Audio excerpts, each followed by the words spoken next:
Welcome to Under the Hood, a blend of business and sociopsychology. Business looks rational from the outside. It isn't. Under the Hood explores the hidden psychological and systemic forces that truly drive execution and performance. Incentives, blind spots, power dynamics, habits, fear. Why do smart organizations repeat the same mistakes? What really separates motion from progress? This is not armchair philosophy. We move from insight to behavioral engineering, practical tools and decision frameworks you can apply immediately. Understanding is useful. Execution is mandatory. If it doesn't change a behavior, it's entertainment. It is so good to be back. And, that introduction you just read, it feels like it was written specifically for today's topic. It really does, doesn't it? We're talking about that gap between the rational plan and the messy reality. A very messy reality. We're stripping away that veneer of rational management, of spreadsheets and five-year plans to look at something much, much grittier. We're talking about the hidden friction of growth.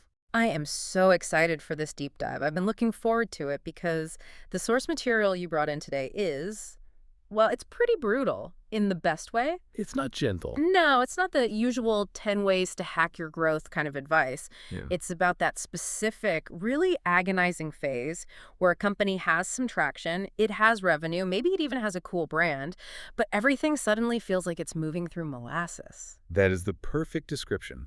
Molasses. It's when you're working harder than ever, the team is busy, activities everywhere, Yeah. but you're not actually getting anywhere faster. Motion without progress. Exactly. Motion without progress. It's about why that transition from, say, a startup to a scale-up, why that kills so many promising companies and the leaders who run them. And I know we have a practical tool to get into later, which sounds fascinating, almost like a diagnostic for your own company. We do. It's essentially a mirror that forces you to look at your own operational ugliness, which is always fun. But we can't start there. We have to start with the mindset. Because the source material, it opens with this paradox that, for me, completely reframes what it even means to be successful in the first place. Right, you're talking about the Olympic paradox. I am. And it begins with a really, I think, a deceptively simple question. When does an Olympic champion actually become a champion? Okay, let's play this out. My first thought, the obvious answer, the one you see on TV, is the second they cross the finish line first. Sure. Or maybe it's when they're on the podium, the anthem is playing, and that gold medal finally goes around their neck. That's the moment, right? The coronation. And that's what we all see. Yeah. That is the moment of public validation. It's the confirmation. Yeah. But the source argues that's just the lagging indicator. A lagging indicator. What do you mean? I mean, biologically, psychologically, neurologically, that person did not magically transform in the 10 seconds it took to hang a piece of metal around their neck. No, of course not. They were already a champion. They became a champion 4, maybe 5 years prior. When? When did that happen? It happened the moment their daily habits, and I mean everything, their sleep schedule, their nutrition, the intensity of their training, who they spent their time with, the moment all of that aligned with the non-negotiable requirements of being a champion. So you're saying the medal is just the receipt? Precisely. That is the perfect word for it. The medal is just the receipt for a transaction that happened in the dark, usually alone, at 5 in the morning, years ago. The state of being a champion exists in the daily grinding discipline long before it ever exists in the public result. I love that framing. But the source then takes this really powerful metaphor and pivots it to challenge a very, very common business idiom. It does. A piece of advice we have all heard 1,000 times. Don't put the cart before the horse. Right. And on the surface, it's standard, sensible advice. Don't buy the expensive saddle before you even own the horse. Don't build a massive factory before you have a single order. Be lean. Be efficient. Act your size. It's the gospel of the startup world, isn't it? The whole lean startup methodology is built on not wasting resources on infrastructure you don't need yet. And let's be clear, that is perfect advice for the search phase of a company. When you're still trying to figure out what you're selling and who you're selling it to, when you're hunting for product market fit, being lean is survival. But the source argues, and this is the core of it, that once you find that fit, once you enter the scaling phase, that same advice becomes a deadly trap. A trap. In high performance, and especially in scaling a business, the argument is you must put the cart before the horse. Okay, that sounds counterintuitive. It sounds dangerous. It sounds It expensive. feels all of those things. Yeah. But let's go back to the Olympic athlete for a second. If they waited until they won the medal to start training like a champion, what would happen? Well, they would never win the medal. Never. The discipline must precede the title. It's the only way it works. Now let's translate that to business. If you wait until you are drowning in complexity, until customer complaints are overwhelming you and your team is burning out, to build the systems to handle that complexity, It's too late. You won't build the systems. you'll just drown. The systems you have today are perfectly designed to get the results you're getting today. If you want 10 times the results, you need a different system. And you have to build it before the 10 times volume arrives. This makes me think of what people call the pirate ship syndrome. You know, we look at huge companies like Apple or Google or Microsoft today, and we see their bureaucracy, their layers of management, their, sometimes slow decision making. Right. And as a founder, you think, I never want to be like that. I want to stay a nimble, fast-moving pirate ship. The pirate ship. It's such a romantic idea, isn't it? Yeah. We all love that image. But the hard truth is, pirate ships don't scale. They're built for raiding, not for building an empire. They eventually get sunk by a navy. So the mistake is looking at Google now. The mistake is looking at what Google does now and trying to copy it, or more often, trying to do the exact opposite of it. That's completely irrelevant to you. So what should you be looking at? You need to look at what Google did when they were your size, when they were 50 people or 100 people. And what were they doing back then? Were they just a bigger pirate ship? Not at all. They were, in a way, over-investing in structure. They were putting the cart before the horse. They were hiring PhDs to solve data center problems that were still years away. They were building management protocols and HR systems for a company of thousands when they were a company of hundreds. Which to an outsider might look like ego. It might look like premature bureaucracy. It could, but the source argues it wasn't ego, it was necessity. It was them recognizing that if the tidal wave of internet users they were predicting actually hit, and they were still in a makeshift raft, they would die. They knew they needed to build an aircraft carrier. So it's about the maturity to distinguish between who you are today and who you need to be to survive the very growth you're fighting so hard for. Yes, that's it. It isn't fake it till you make it. That's about perception. This is prepare it till you make it. It's about engineering. Prepare it till you make it. I like that. Yeah. You're building the container for the growth to pour into. If your container is a teacup, you can't handle a gallon of water. You'll just have a mess on the floor. Okay, but let me play devil's advocate here for a second, because this is where the real tension is. This is expensive. If I'm a CEO, I'm watching my cash burn, I have a limited runway, and you come to me and say, hey, you should hire a head of process excellence, or you should take your best engineer off product for 3 weeks to document workflows. Right. That feels reckless. It feels like I'm burning precious cash on bureaucracy when I should be selling or building. And it feels reckless because, as leaders, we're often trained to prioritize efficiency over capacity. Efficiency versus capacity. Unpack that. Efficiency is about today. It's about spending the least amount of money and effort possible to get today's result. It's about optimizing the current state. And capacity. Capacity is about tomorrow. It's about spending money and effort today so that tomorrow's result doesn't break you. It's about building a system that can handle 5 times the load without 5 times the chaos. And that tension, that's where this friction comes from. The source has a term for this, doesn't it? The psychological deficit. Yes. Let's really dig into that term because it's the invisible force we're fighting. When a company is growing fast, the system, and by that I mean the whole collection of people, software, habits, communication patterns, culture, that system is almost always immature. It's lagging behind the revenue. Massively. You might be doing, say, 10 million in revenue, but your processes are still the ones you designed when you were doing 1 million. They're held together with duct tape and a series of very complicated Excel sheets. And a few heroic employees who know how all the duct tape works. Exactly. And your talent, they might be young, brilliant, incredibly committed, but they've probably never seen real scale before. So there's this massive gap, this deficit between the ambition of the company and the actual capability of the system to support it. So what's the classic move, the thing everyone does to try and plug that gap? You hire someone. Of course. The thought process is, our sales process is chaotic, so I'll go hire a VP of sales from Salesforce or Oracle. I've seen scale, they'll go in and just fix it. And does that work? It almost always fails spectacularly. Why? That person has the experience, they have the pedigree. Because that VP from Salesforce is used to driving a Ferrari on a perfectly paved racetrack. They're used to a company where the horse is already there. The massive support staff, the perfectly configured CRM, the 100-page playbooks, the brand recognition.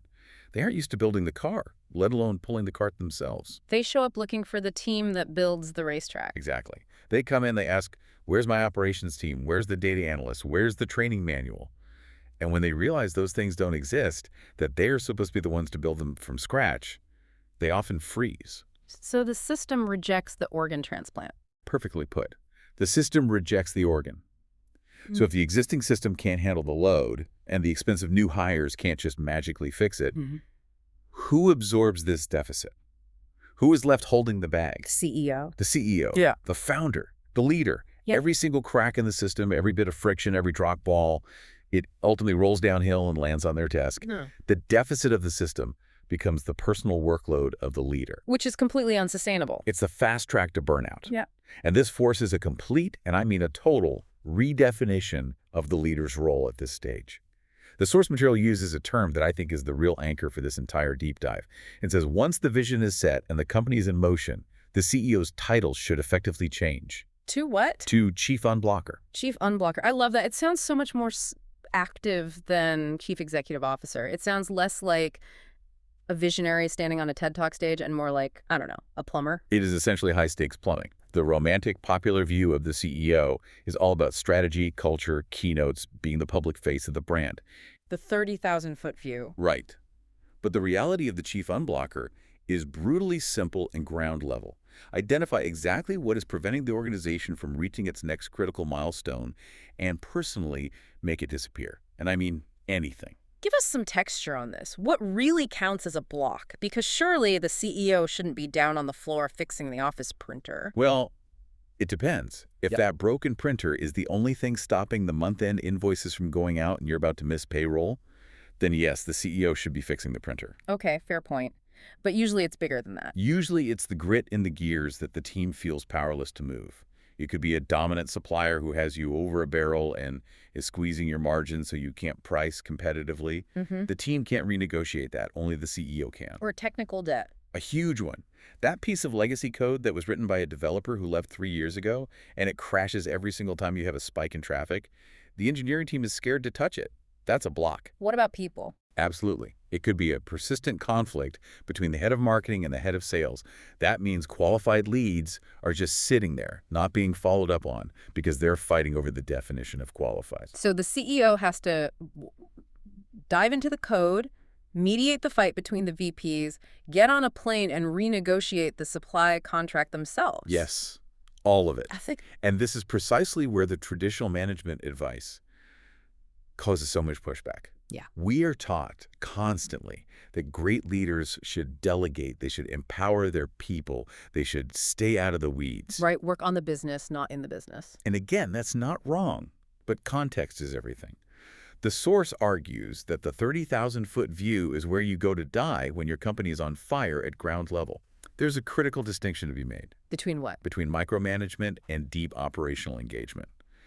If you are doing someone's job for them because you don't trust them or you're a control freak, that is micromanagement. It's toxic and it destroys morale. But if you are diving in to fix a systemic block that the team literally cannot solve because they lack the authority, the budget, the political capital, or the cross-departmental view, that is not micromanagement. That is leadership. You are serving the team by removing the obstacle they can't. The source brings up Elon Musk here as a case study. Now, we have to put a big asterisk on this. Musk is a very polarizing figure. We are not here to discuss his politics, his tweets, or his management style as a whole. Absolutely not. This is purely an operational analysis. We're looking at the mechanics of Musk, as described in the source, as an example of this unblocker principle in its most extreme form. Okay, so with that caveat, what are the mechanics? The source describes his approach as a caricature of this principle, but a brutally effective one. When he walks into a Tesla or a SpaceX facility, he is not asking, how is the culture today? Or are we all feeling inspired? His first and only question is, what is on the critical path? We hear that term critical path a lot in project management. What does it mean in the specific context of being an unblocker? It means the one single sequence of events that determines the final outcome. If the rocket engine isn't ready, it doesn't matter one bit. If the seats are comfortable or the paint job is perfect, the engine is on the critical path. Everything else is secondary. So he finds that path, and then what? Then he finds the specific blockage on that path, Maybe it's a regulatory approval. Maybe it's a physics problem with a valve. Maybe it's a cost issue with a supplier.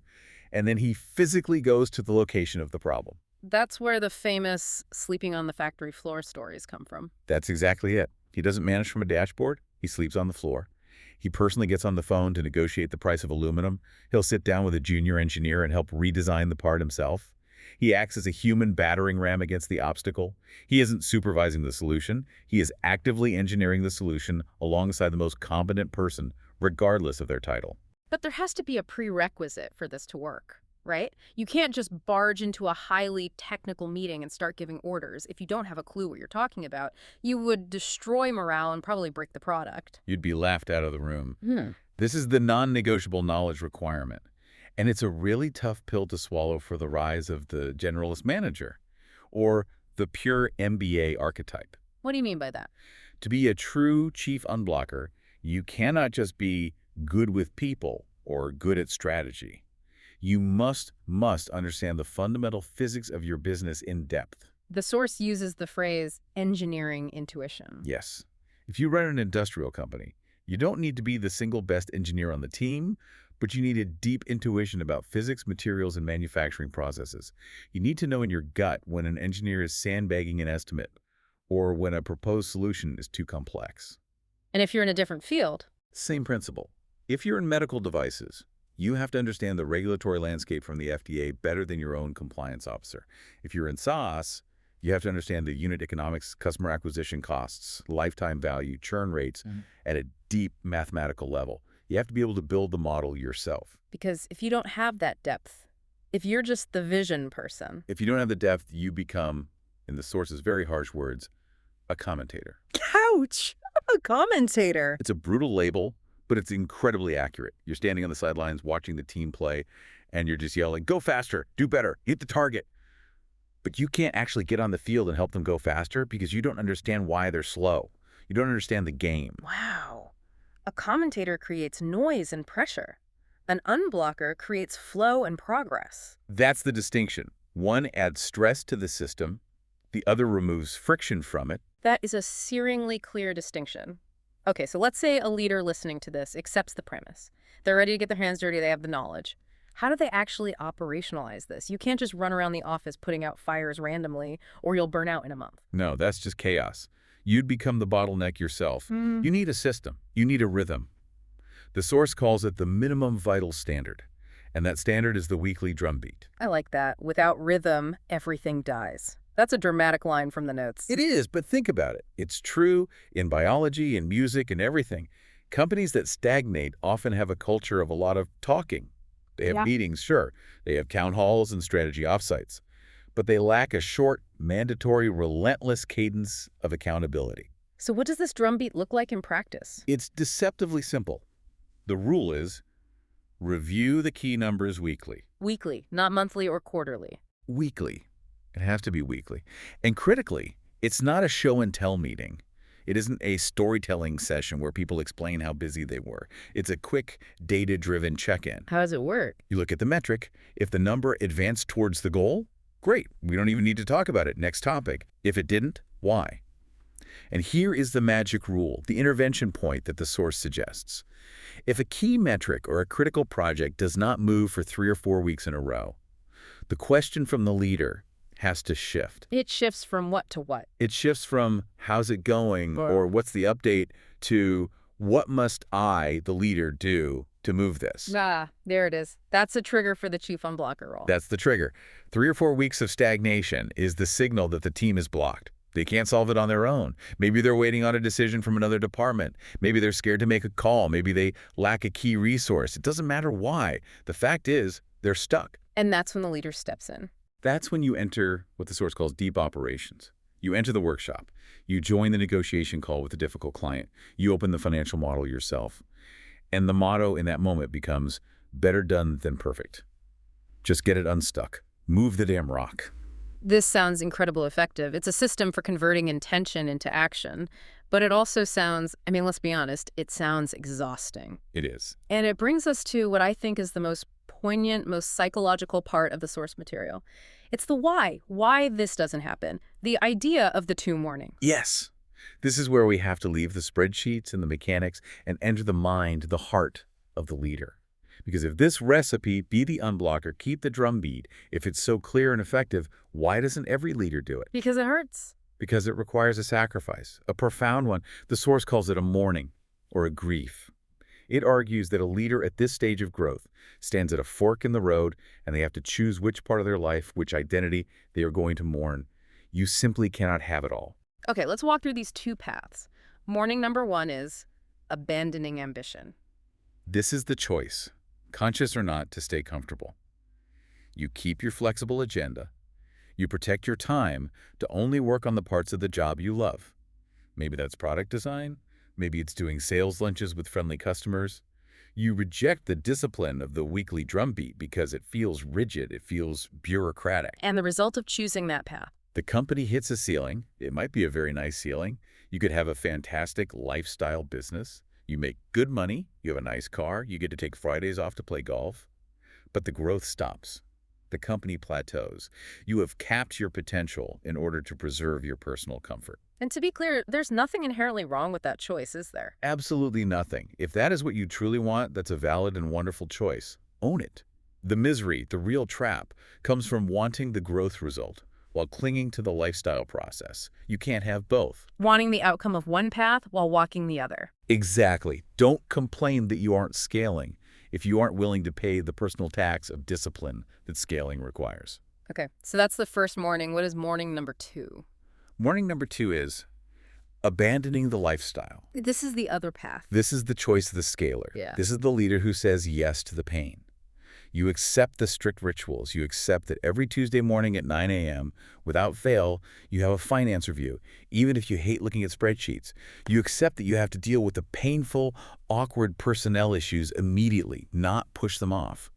You lose your immediate day-to-day freedom. Your calendar is no longer your own. It belongs to the rhythm of the business. And the reward for that sacrifice, for mourning your own freedom. The real, tangible possibility of changing scale, of actually going from 1 million to 10 million, or from 10 million to 100 million.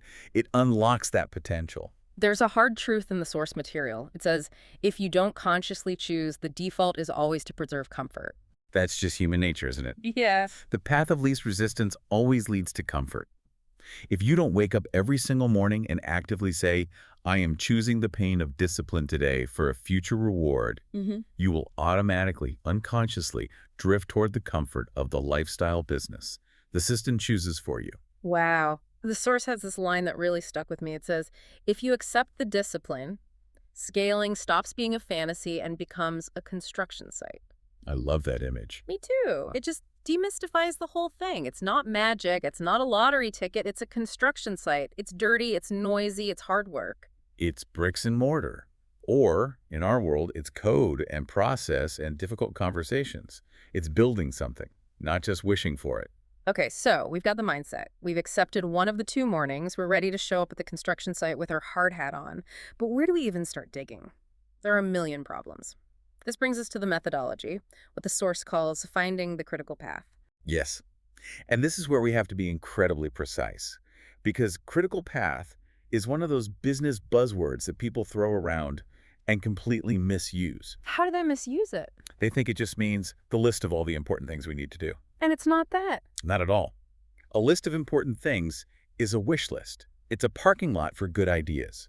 The true critical path is the handful of things, and it's usually just one or two at a time, without which nothing else you do matters. The absolute linchpins. The absolute linchpins. And the source throws out a really scary statistic here. It suggests that in most companies, something like 80% of the energy, the time, the meetings, the emails is spent outside this critical path. 80%. Yeah. So 4 out of every 5 days are spent on things that, even if they succeed perfectly, won't fundamentally move the needle on the big goal. Exactly. They're nice to haves, or they're urgent but not important tasks. It's busy work. The source uses the metaphor of polishing the deck chairs on the Titanic. The engine room is flooded, but hey, the chairs on the sun deck look fantastic. So how do we find the true path? How do we get to the engine room? The notes outline a 5-step method. Let's walk through them. Step 1 is define the next wall. This is about focus. Don't look at the grand 5-year vision. That's too far away. It's too abstract. It encourages dreaming, not doing. Instead, look at the immediate wall you're about to run into, somewhere between 6 and 12 months out. What does that wall look like? It's a tangible business constraint. What must be radically different in your business a year from now for you to survive and thrive? Is it sales volume? Is it your gross margin? Is it customer retention? The key is you have to pick one main wall. Just one. That's so hard for entrepreneurs who see 100 things they want to fix. Focus is painful. It means saying no to 99 good ideas to say yes to the one essential one. But it's necessary. Once you've identified that one wall, you move to step 2. Find the dominant variable. This is based on the theory of constraints, which we mentioned earlier. Exactly. It basically says a system, any system, only moves as fast as its single biggest bottleneck. Like a chain is only as strong as its weakest link. Precisely. Or imagine a pipe. If that pipe is narrow in the middle, it doesn't matter how wide the opening is or how much water you pour in. The water is only going to flow as fast as that narrow part allows. You have to find your narrowest point. So, in business terms, If you don't have enough qualified leads coming in the door, your constraint is probably marketing. If you have tons of leads but no one is buying, your constraint is probably sales. If you're selling like crazy but you can't deliver the product or service on time and with quality, your constraint is operations.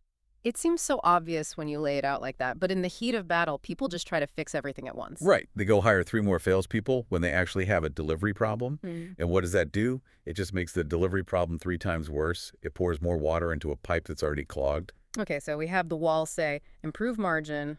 We find the dominant variable say, our supplier costs are too high. Now what? Step 3. Descend to the actionable point. This one really resonates with me. This is the most critical step for actual execution. It's where strategy becomes work. Let's take a different example. Say the constraint is sales. You can't just write improve sales on a whiteboard. That is not an actionable task. Right, you can't walk into a room and just yell, improve sales, Yeah. and expect magic to happen. Exactly. That's just being a commentator again. Yeah. You have to drill down like a detective. Why are sales low? Well, maybe our closing rate is bad. Okay, why is our closing rate bad?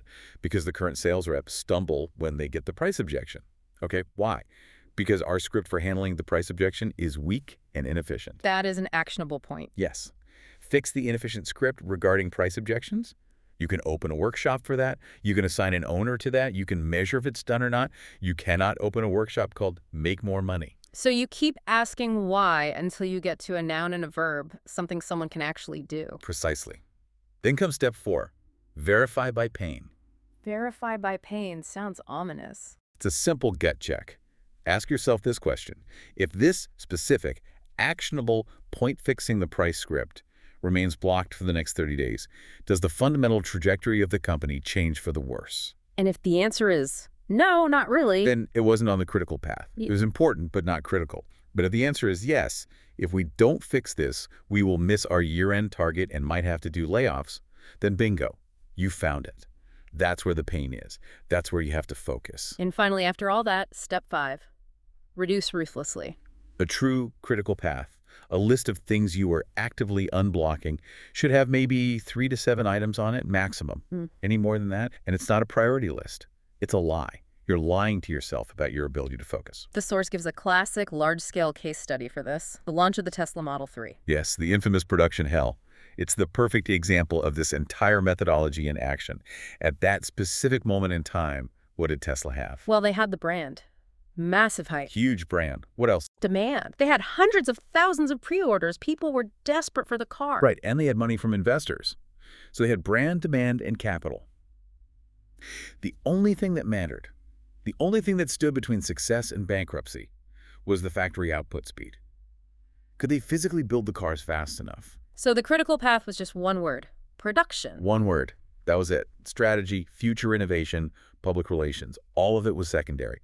If they didn't build the cars, the company would die. Period. And so Musk slept on the factory floor. And so Musk slept on the factory floor. He focused the entire energy of the company on the speed of the robot arms and the efficiency of the assembly line. He ignored the noble subjects of long-term strategy to focus on the grimy, painful, physical reality of the production line. That was the wall. And this brings us full circle to why leaders often fail at this. The source mentions a psychological vulnerability. Yes. It's the deep-seated fear of looking stupid. A CEO might think, I don't really understand the intricacies of the assembly line code or the chemistry of the paint process. So I'll stay in the boardroom discussing brand strategy because I feel smart and comfortable there. They avoid the technical subjects where they feel weak or ignorant. And they just hope the team will figure it out on their own. They hope the team will learn alone. And the source has a brutal line for this. It calls this tendency understandable humanly, fatal economically. Fatal economically. That is a heavy, heavy phrase. It's the price you pay for protecting your own ego instead of serving the business's real needs. Okay, this is a lot. We've covered the Olympic mindset, the Chief Unblocker role, the weekly drumbeat, the 2 mornings, and now this 5-step process to find the critical path. But I can hear our listeners thinking, this sounds intense. This sounds like a lot of work. How do I know if I am hitting this wall right now? How do I know if I need to start structuring my company today versus 6 months from now? That is the million-dollar question, isn't it? Is this a nice to have or a need to have right now? And luckily, we have a tool for exactly that. The source material includes something called the questionnaire, Do We Structure Now? And this is really important. We've made this questionnaire available for everyone listening. You can download it right now using the link in the description of this deep dive. And we'd love for you to do that. It's a really powerful exercise. And here's an offer from us to you. If you take 10 minutes to fill it out, you can send the output to us via email. The address is in the description too. We would genuinely be happy to help you analyze it and see what patterns emerge. Please do. It is fascinating to see the results from different companies.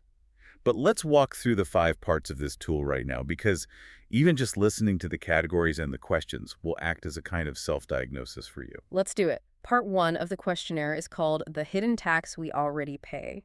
I love this framing.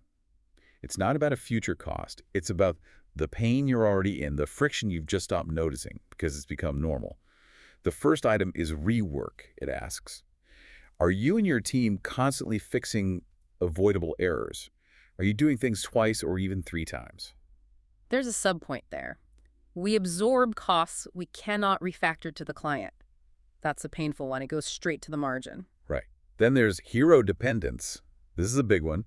Does your company's performance crash the moment one specific expert, that one senior developer, that one salesperson goes on vacation? The Steve dependency. It's the Steve dependency. If your business only functions when Steve is in the office, you won't actually have a business process. You have a Steve dependency.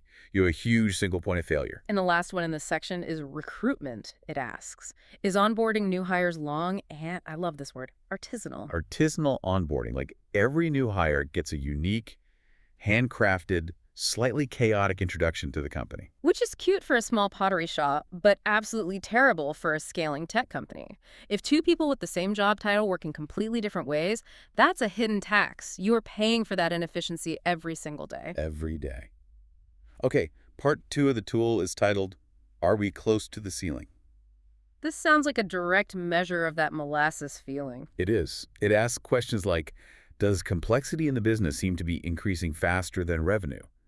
Are you adding more meetings and more problems for every new dollar you bring in? Do priorities change every single week, leaving the team with whiplash? Yes. And my favorite, the killer question in this section, do the same problems return quarter after quarter? If you solved a problem in Q1 and the exact same problem comes back in Q3, you didn't solve it. You just put a Band-Aid on a deep wound. Okay, part 3, the cost of non-investment. This is about looking into the future. It asks you to project 12 months out. If nothing changes, if you continue exactly as you are today, what happens? What happens to your profit margins? What happens to the quality of your product or service? And my favorite metric here, what happens to the mental load on you and your key people?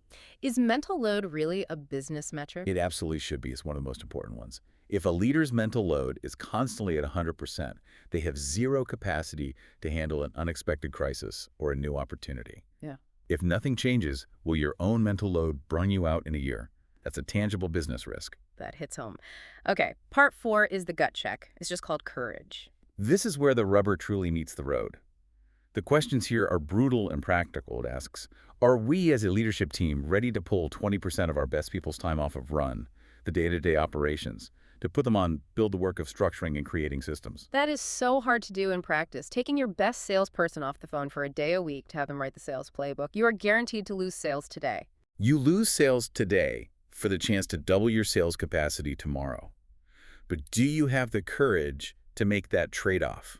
Can you explain that to your board? Can you, as a leader, wait 6 months for the payoff without needing that immediate gratification of today's numbers? These are hard questions. They're the real questions.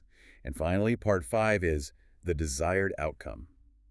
This is the light at the end of the tunnel. This is the vision. It asks you to imagine a world where quality is predictable, where decisions are fast because the data is clear, where taking on twice the volume does not create twice the chaos. It paints a picture of what you're working towards. So when someone fills this all out, what's the epiphany it's designed to create? It seems like it's leading you to a very specific conclusion. It is. The journey through the questionnaire is designed to show you that the question you've been asking is the wrong one. You've been asking, can we afford the time and money to structure the business? And the real question is? The realization, the epiphany, is this. We are already paying the price. We are paying it every single day in rework, in employee stress, in lost opportunities, in customer churn, in leadership burnout. We just aren't calling that cost an investment.